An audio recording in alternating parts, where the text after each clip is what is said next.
Fala, meu querido.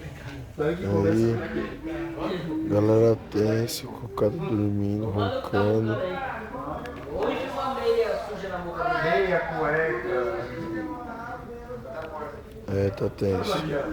Não adianta dizer na parte não. Já chutei esse colchão dele no apartamento. Tá embaçado. Vamos ver agora. O menino roncando.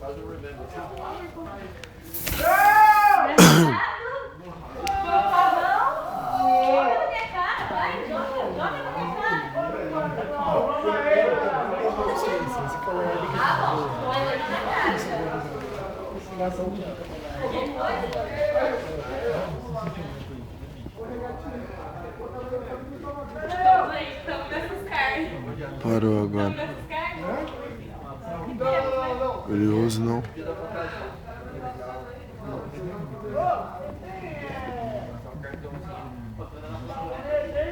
Estranho.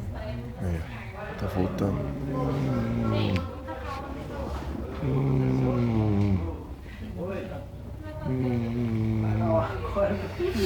Tá da. Agora você tá firmeza, velho. Você tá firmeza, velho. Agora você tá, ó. Cara que entende de ronco. Não, calma aí. Vai lá, ó. Perto de você, ó.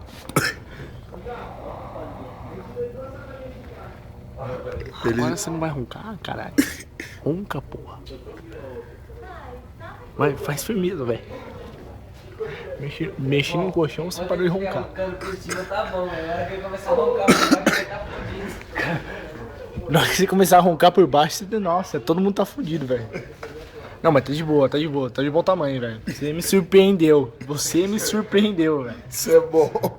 Isso é bom. Alô,